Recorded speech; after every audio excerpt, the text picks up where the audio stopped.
Hello again, everyone, and welcome to this segment of One-on-One. I'm Martin False. Very pleased to have with us today a guest that has worn so many titles. We could call him a state legislator, we could call him a senator, we could call him a chairman, we could call him a director, we could call him many things, law enforcement. There's so many things, parish council. As I go on, I keep thinking of so many things that Reggie Dupre has done for our area. When we come back from the break, Reggie Dupre is my guest on One-on-One.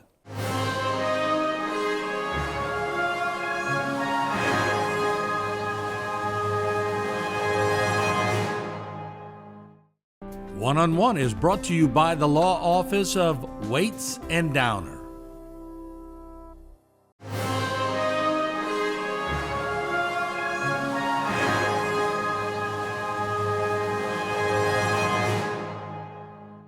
And welcome back to this episode of One-on-One. I'm Martin False, very pleased once again to have Reggie Dupre with us, and he has done so much for our area. Reggie, good to see you. Good to see you, Martin. I started in '85 That's right. filming council meetings, and of course you were on those early days where the council members were all the way across the room. We had a lot of them. That's right. And I got elected in '87, 29 years old, to the parish council. And you were filming the parish council meetings in that huge lens. It was right next to my chair when I first took office in '88. And Martin, I was so nervous about being filmed. I'd write down everything I would say. Yeah. But in '85, when you started, I had just moved back to Pointe-à-Cher, and you were filming Hurricane Juan. Yeah. So you part of the reason why I decided to run for public office, because I've seen all the problems, and it's a wake-up call for all of us here in Terrebonne Parish. You remember Hurricane Juan?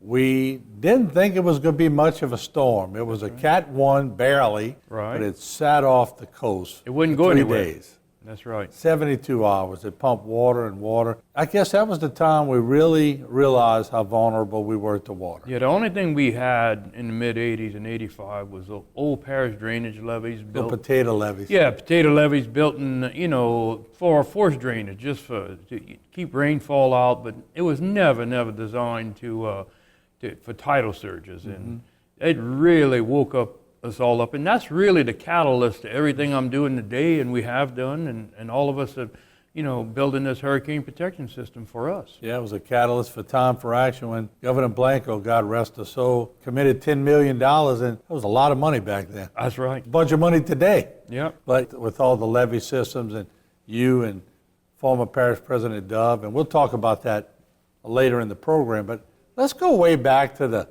early days. We all know Reggie Dupre. Well, people down the bayou know your family from the store and all kind of other things, but I didn't know you till a little later on in life. Right. But take me back to the earliest years you could remember. Where were you born and what was it like? I'm the youngest of three. My parents were Reggie Dupre Sr. and Alita Dupre.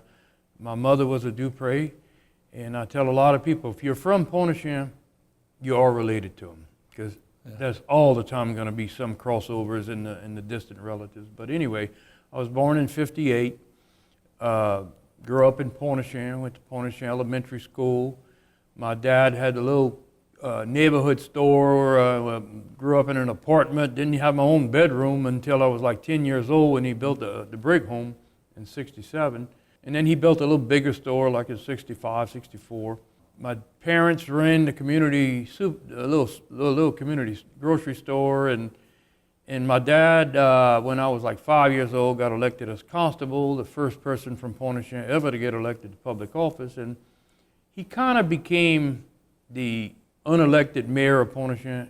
Anytime somebody had a problem, had to go see the district attorney, the sheriff, or contact somebody, the police juror, he was the liaison for everybody in the community. So he served a much greater purpose than just being the constable.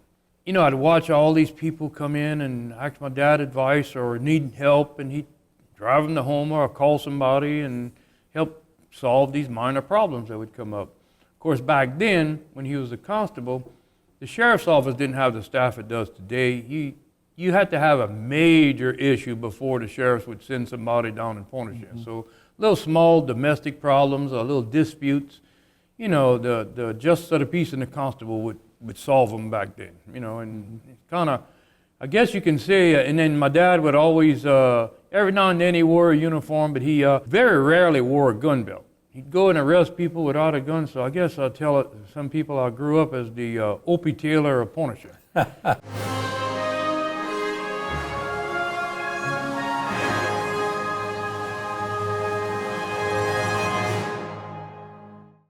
For all of your cases, including those with catastrophic significance, call Waits and Downer Law Firm.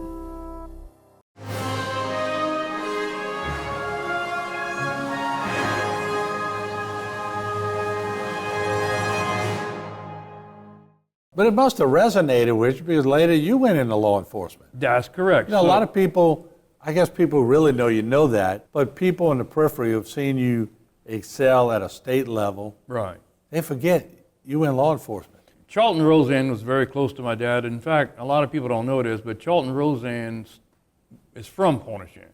He just left at a very young age and moved to Houma, but there's an old picture taken in the 1920s with my dad and Charlton Roseanne in the first grade when they were in school together. There was an opening, I think, somewhere in the jail at for temporarily at the sheriff's office, and the sheriff called my dad, and so I was only 19 years old, almost 20, in college. So my dad says, "You want to go work for the sheriff? He's got for the Christmas holidays." He gave me a uniform, and he said, "If you want a gun, you got to go get your own." But anyway, I worked in the jail for a month. Then I started riding with, on the shift and got permission from the sheriff, and then I trained, and then I became a part-time patrolman. So for my last 2 years at LSU, I'd come home on weekends, holidays, and I was a patrolman. Then, were you in criminal justice at LSU? No, I was in political science, pre-law. Which worked out well. Which later you became a lawyer, and then you became a public servant. That worked out well. Yeah. I graduated in December '79, and law school only starts every August. So there was a 7-month gap between my graduation from college and beginning of law school. So during that 7 months, I went to work as a full-time temporary patrolman. And after going to school all them years, I kind of fell in love with the freedom and all. I went to law school, went for about 8 weeks, and I never even took an exam because you only take finals in law school. Then I ended up resigning from LSU Law School. I started in 1980 and then went back. I went full-time for the sheriff's office. By then, Ronnie Duplantis was the sheriff. Kind of rose to the ranks under Ronnie. I was ended up being the youngest one in my shift with 10 people on it, and I was the shift lieutenant. So the youngest one, I guess because I'm the only one that had a college degree or whatever, but so I fell in love with law enforcement and worked several years into it. Later, after I had moved to Montague on Aragon Road, and after my late father passed away in '84, there was an opportunity to take back his store that he had. And I'd always said I would never go back in the grocery business. Well, never say never is kind of what I'm going to tell you people. I resigned the sheriff's office, took over the local community store. And then something started happening. People started coming to me with their problems and wanting recommendations. You were becoming your dad. That's right. And they said, and then I think one of the things that really sent me when I got elected was I have the same first name because I'm a junior. Right. So here Reggie Jr. took over the store, and people started calling me, well, I got this problem, and I just left the sheriff's office. And did you think it was a little destiny? Oh, it might have been. I don't know. Sometimes the good Lord moves in mysterious ways. I opened the store in early '85, and then a few months later, Juan came.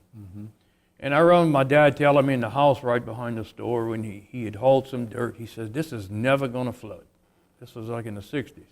Well, never almost happened. The store flooded, and the house got within a quarter inch of getting water in it.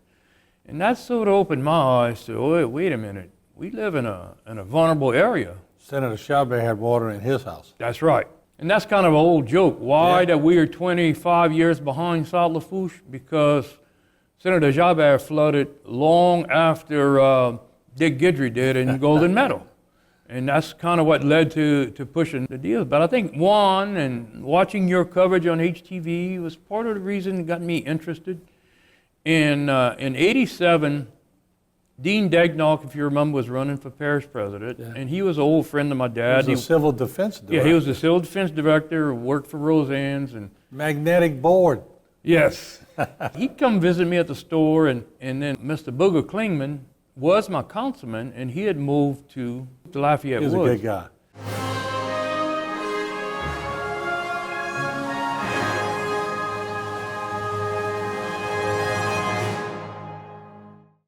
For all of your cases, including those with catastrophic significance, call Waits and Downer Law Firm.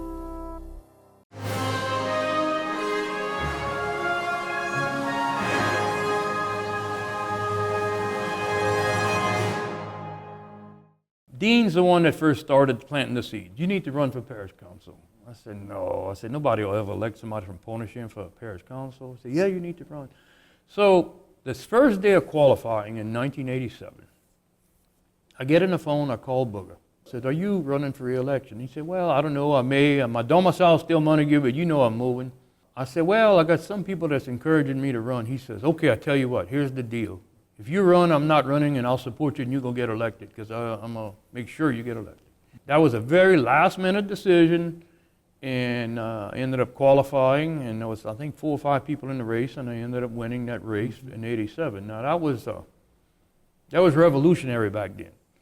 Here, the only elected official ever elected from Pointe-aux-Trembles was my late father, who had been just a constable. Here now, I'm the councilman, like the police juror. And I never forget the election night with the parties and all the celebrations. There's 2 things that happened that night profoundly affected my life. First of all, my late mother.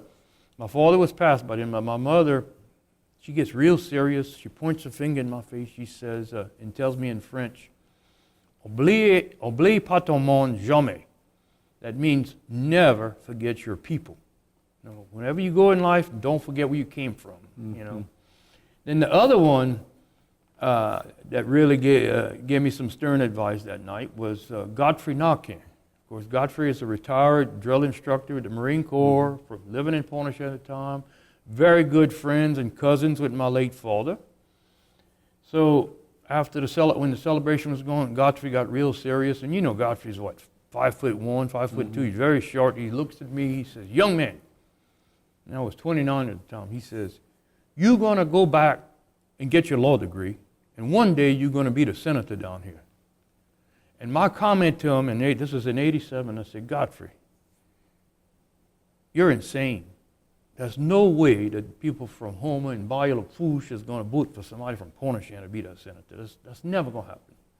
Well, I'd forgot about that statement until election night, and I didn't know what I was going to say. In 2001, I had wrote a concession speech for the Senate race. When I drove from Houma to the Ward 7 Club for the victory party, I still didn't know what I was going to say. I walked in. It took me a half hour to get to the microphone by the bandstand. Then the first person in front, the podium, was Godfrey Naquin. It's like the good Lord reminding me from so many years earlier what he told me. And then I looked at him, I says, "A prophecy has been fulfilled tonight." This man had more confidence in me than I had in myself, and predicted that this night would happen one day. So let me ask you, because when we cover storms, we go down the bayous a lot. Right. Those people were so appreciative of the fact that we were down there covering. They took everything to heart, but they were the most loyal people in the world. As you ascended through your career, not only were you a rep, a councilman, a deputy, a senator, but you chaired major committees. Yeah. Then, of course, you got your law degree. Right. And they would come to you as a senator, and you would get to use your law degree. You were always interpreting a lot of things while you're practicing as a senator. Mm-hmm. So I would imagine I'm surprised there's not a statue in Pointe-au-Tremble as you go in. I mean, that must have really elevated you amongst your own people. Oh yeah, I mean, it's you always earn the respect of your people, and you respect all the cultures, and protecting my culture and how I grew up, the Cajun, and then the Native Americans too, which kind of now are in and married down there. Are you part Indian by any chance? I'm not, but after my father died, my mother remarried Victor Nakan, which is Father Rock Nakan's brother. So sort of married into, but they were, most of the people from the island originated as Nakan. So when I did my genealogy, Jean-Charles Nakan is a direct descendant of mine. Yeah. And I know you're related to Dwayne Dupre over here at HTV. Yeah. Y'all are related. Oh, yeah, we are. If said. you're from Pointe-au-Tremble, you're going to be related to somebody down there. But so what was that? God, there's always a driving factor that makes somebody what they are. And yeah, you can chalk it up to chance or whatever. Yeah. But you got to be motivated to take those steps. Who did you get that motivation from? Was it your father? Was it Probably your mother? At first, my father. My father was very much involved in politics. For elections, back in the days, you don't have this anymore, but in these rural precincts, I think they used to call them ward bosses up in the north. And well, in the Pointe-au-Tremble precinct, there was two people who everybody looked to for support. It was my dad and Chief Antoine Nakan from the island. When those two guys were on the same side, you can count on about a 95% vote in Pointe-au-Tremble. When they were on the opposite sides, it was split 49-51. It was very, very tight. Yeah. They split. So I remember growing up, the night before the election, I was a young teenager, and my dad was sitting there writing some numbers on a piece of paper and making slips of paper. I said, "What are you doing?" He says, "I'm making the numbers." He said, "Help me out." So he had about 10 copies of some slips of paper with numbers. And the voting precinct was next door to his store. So then I went all day on Saturday on the election day. So these guys would walk in with their families, with their wives, their adult children, or maybe their mother-in-law, or their mom, or whatever. Everybody registered to vote in the family. They'd come in together. And then the guy would ask my dad, "Mr. Reggie, you got the numbers?" So he'd give them the slip. He says, "Okay, but bring it back." So they'd go next door, they'd vote, the whole family would vote on those little list of numbers, come back and bring them the numbers back. So one Saturday night I said, "Dad, how many people used your numbers today?" He says, "About 150. So, You could tabulate. Yeah, you can see the who would get what votes. And like I said, when the old chief used to do the same thing on the island, he used to pass out numbers. And that's why when somebody was running for parish-wide or state office and they just came see two people down there, and if you got their support, usually they didn't have to come back.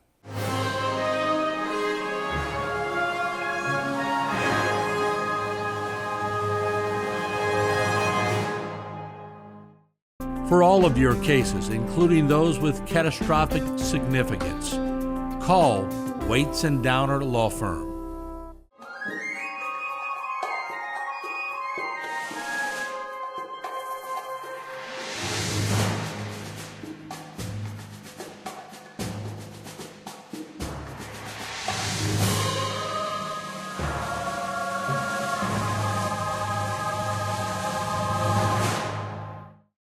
This one-on-one program has been brought to you by the law offices of Waits and Downer.